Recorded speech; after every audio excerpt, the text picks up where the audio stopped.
For the brain and for any organ in your body and mind too, it's not just about what I eat and how much, but also when. We are beings with a crown, a particular chronology. Are we beings of 12 hours of light? Well, in winter a little less, right? And 12 hours of darkness? In other words, we need cycles with a particular chronotype. So in our diet, we also have to take into account the factor of when we consume a certain type of food, which is called chrononutrition. Okay? Just look at how important this can be. There are studies showing that people who might want to go on a diet to lose weight don't lose weight as successfully if they consume certain types of food before 4 p.m. or after 4 p.m. That is to say, they can even lose up to 3 kilos more or less, depending on what time they consume those foods. Just see how important this is. The main biological clock of light is the brain. There's a part of the brain that's associated with that light exposure during the day, which potentially helps regulate all of our peripheral organ clocks, our main biological clock, and also the gut microbiota. So, eating in a disorganized way makes you gain weight, and eating according to circadian rhythms helps us maintain a healthy weight.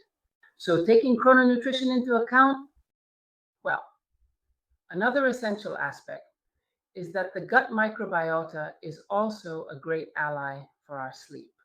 Here is my third baby.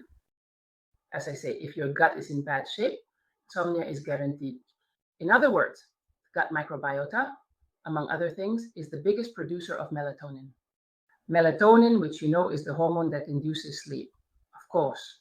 What does melatonin do in the gut?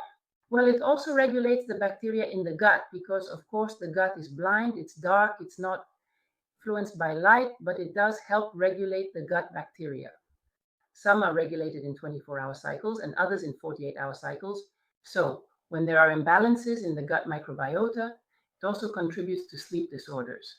So we can also take into account those foods that I call evening foods and other foods that are more suitable for nighttime, meaning the ones we should consume early in the day, like breakfast in the morning, and others that we should preferably have in the afternoon.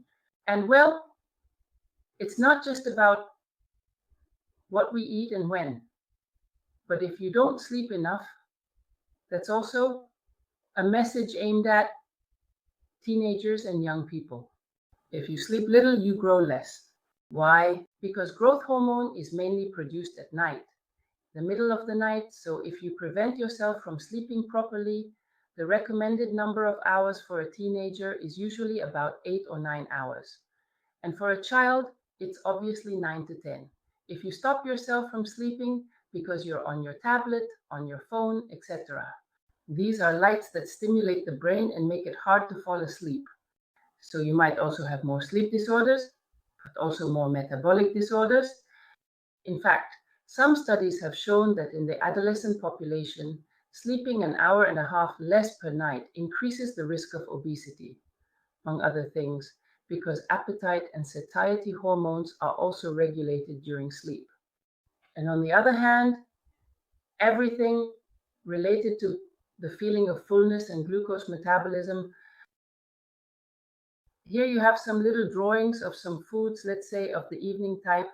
If you want to have, for those who are going to have dinner tonight or who haven't had lunch yet, you can start with a mushroom scramble. Mushrooms also have properties that help us sleep better. Fish, especially if they're not prepared with a lot of sauces at night. Bananas, walnuts, cherries, oats, kiwi. There are many people who eat kiwi at night to help with digestion, but it's also a food that's rich in melatonin. And milk. But be careful in moderation because sometimes milk can lead to a buildup of oxalates and cause kidney problems in the medium term.